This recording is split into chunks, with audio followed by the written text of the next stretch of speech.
Muy bien, aquí tenemos un espectro simplificado de la molécula de pentano. Obviamente la molécula de pentano la vamos a ionizar y la vamos a convertir en un ion electrón, porque tiene una carga positiva y de esta forma vamos a poder observarla en el detector del espectrómetro de masas. Sin embargo, ahora deben de aprender la nomenclatura de las señales de un espectro de masas.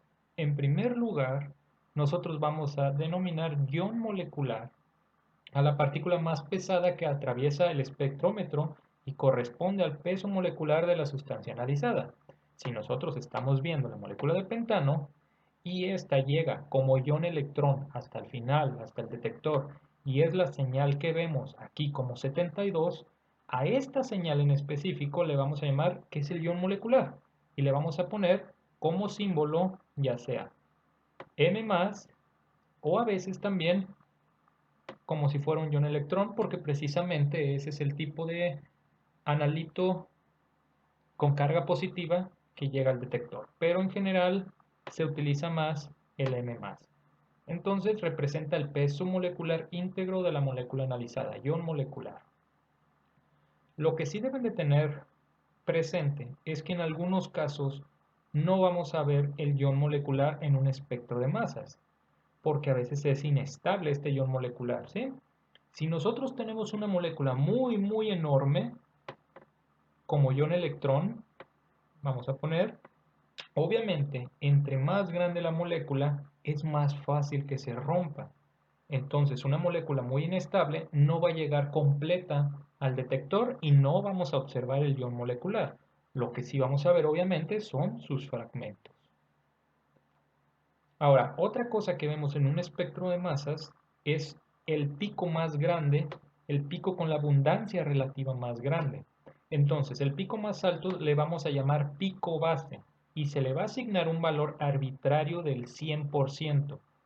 Y la abundancia relativa del resto de los picos, pues se va a relacionar con él.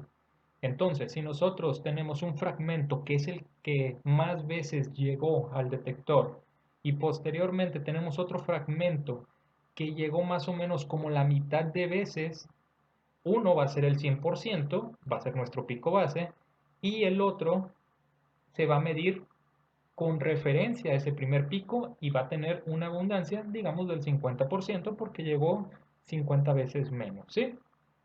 Entonces, este pico corresponde a la fragmentación que más comúnmente se presenta, ya sea porque es el producto de diferentes vías de ruptura o porque resulta en el fragmento más estable. Aquí tenemos un espectro de la molécula de metano. Obviamente, si la molécula de metano llega como ion electrón hasta el final del detector, pues va a llegar como un ion molecular y es lo que vamos a ver aquí. Sin embargo, en este ejemplo en específico, fíjense, la molécula de metano obviamente pesa 16 UMA, 12 del carbono y 1 de cada uno de los hidrógenos. Entonces, aquí tenemos dos cosas. Que el ion molecular, que es de 16, nos indica el peso molecular del compuesto y le vamos a poner un M+. Sin embargo, también es el pico más alto. En este caso en específico, el ion molecular también es el pico base. Que no se les olvide, el pico base simplemente es el fragmento que llega más veces al detector, pero ese fragmento no necesariamente puede ser un pedacito de la molécula original.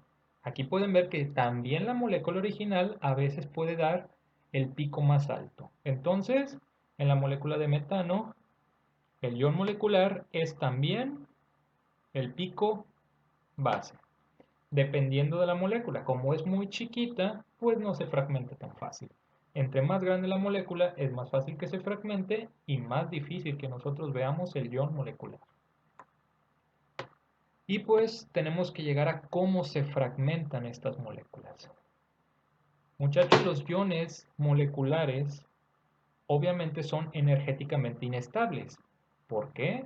Porque son un ion electrón. Los electrones no pueden estar desapareados. Esta es una molécula que al mismo tiempo es positiva y al mismo tiempo tiene un electrón desapareado. Obviamente son inestables. Algunos de ellos se van a romper con mucha facilidad en fragmentos más pequeños para estabilizarse. El caso más simple es que un ion molecular se rompa en dos porciones. Tenemos un ion molecular de la muestra. Tiene un electrón desapareado y por supuesto tiene una carga positiva porque le quitamos un electrón. Sin embargo, si la molécula en su totalidad se rompe, podemos obtener dos cosas. Por un lado, un fragmento que tenga una carga positiva. Ya no va a ser un ion electrón, ahora sí va a ser un catión. ¿Sí? Porque la otra parte que se nos fue tiene que ser un radical libre. Si un ion electrón se fragmenta en estos dos pedazos en un catión y en un radical libre, el catión sí lo vamos a observar en el equipo, ese nuevo fragmento sí lo vamos a observar y el radical libre no. ¿Por qué? Porque el radical libre es neutro. Entonces, el radical libre no va a producir una línea en el espectro, solamente las partículas cargadas son las que son aceleradas en el equipo, desviadas y detectadas por el espectrómetro de masas. Estas partículas sin carga, como los radicales libres, se pierden en el equipo y son eliminados por una bomba de vacío. El ion fragmento, que ahora sí es un catión, viajará a través del espectro como cualquier otro ion positivo y sí nos va a producir una línea en el espectro. Entonces, para que les quede más claro, vamos de nuevo con el ejemplo de este aldehído. Nosotros tenemos un compuesto, un aldehído que tiene un peso molecular de 44, ya saben, sus dos pares de electrones. Lo bombardeamos con electrones de alta energía y vamos a lograr que un electrón se nos vaya. Entonces, de nuevo, se nos va un electrón y formamos un ion electrón que si llega al final del detector será nuestro ion molecular porque será el compuesto con el peso molecular más alto, en este caso 44 UMA. Muy bien. Ahora vamos a dibujar ligeramente distinta esta molécula. ¿Qué tal si en lugar de poner un enlace entre este carbono y este hidrógeno, simplemente lo dibujo como dos electrones? Obviamente, este carbono que está aquí está unido compartiendo dos electrones con este hidrógeno. ¿Sí?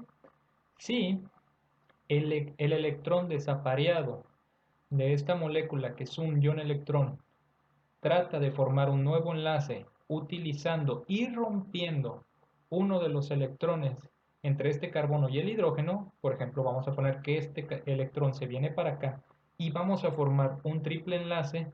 ¿Qué es lo que ocurre? Nuestro hidrógeno se va a ir llevándose su electrón. Entonces, lo que vamos a formar es, por un lado, CH3, un carbono, y vamos a formar un triple enlace con el oxígeno. Pero ahora ya no vamos a tener un electrón desapareado. Nosotros mantenemos un par de electrones libres del oxígeno, pero ahora este electrón que estaba desapareado ya está formando un triple enlace. Entonces aquí tenemos el compuesto, ya no tenemos un ion electrón, ya no tenemos una molécula positiva con un electrón desapareado, ahora lo que sí tenemos es a un catión. Este compuesto es un catión, este fragmento sí lo vamos a observar en el espectrómetro de masas y también otra cosa que se nos fue es un radical libre del hidrógeno. Obviamente este es neutro, no lo vamos a observar. Entonces, ¿qué sí vamos a observar? Este fragmento cuyo peso molecular pues obviamente es la suma de dos carbonos, un oxígeno y tres hidrógenos. Será uno de los fragmentos que nosotros observemos. Si por el otro lado nosotros hacemos lo mismo, pero nos deshacemos del CH3 en lugar del hidrógeno, vamos a poner que el ion electrón está por este lado. ¿Sí? Entonces, aquí hay dos electrones uniendo al carbono con el CH3. ¿Qué tal si el CH3 se lleva un electrón y el electrón desapareado del oxígeno entra logrando un enlace rompiendo la unión entre el CH3 y el carbono? Entonces, ahora lo que vamos a tener, aquí me falta un hidrógeno, será hidrógeno, carbono, triple enlace, oxígeno con una carga positiva. Este será otro fragmento que vamos a ver. Ahora ya no es un ion electrón, ahora es un catión, porque ya no tenemos electrones desapareados, pero sí tenemos una especie con carga positiva. ¿Y qué es lo que se nos fue? Un radical libre de CH3. Él es neutro, no lo vamos a observar en el equipo. Entonces, de nuevo, en primer lugar vamos a observar el ion molecular como ion electrón, ¿sí? Porque va a llegar al equipo completo. Vamos a observar un fragmento con una carga positiva cuando perdimos un CH3 y un fragmento con una carga positiva porque perdimos un hidrógeno. En este caso, así se va a fragmentar las moléculas para obtener las señales. Entonces, este es un espectro de este aldehído. Nosotros tenemos el ion molecular de 44 UMA. Aquí tenemos el ion molecular. Tenemos un fragmento en 43 y lo que sí vamos a escribir es que es el ion molecular menos 1. Obviamente perdió algo que pesa una unidad de masa atómica. Obviamente es un hidrógeno. Si nos regresamos aquí, sería este fragmento cuando nosotros perdimos un hidrógeno. Este es el fragmento que llega al detector y es el ion molecular menos 1. Otro fragmento que tenemos y que además es el pico base es cuando el ion molecular perdió 15 unidades. ¿Qué son 15 unidades? Si nos venimos para acá es cuando perdió un CH3. Entonces obtenemos este fragmento y si se fijan es el fragmento más estable porque precisamente por eso es el que tiene mayor abundancia y es el pico base. Les repito, dependiendo de qué grupo funcional nosotros tengamos, un alcohol, una acetona, un ácido, pues la fragmentación va a ser distinta. Y nosotros podemos saber con espectrometría de masas, sí, en primer lugar, cuánto pesa lo que sea que estemos analizando. Pero si nosotros observamos los fragmentos, también podemos deducir qué clase de compuesto es.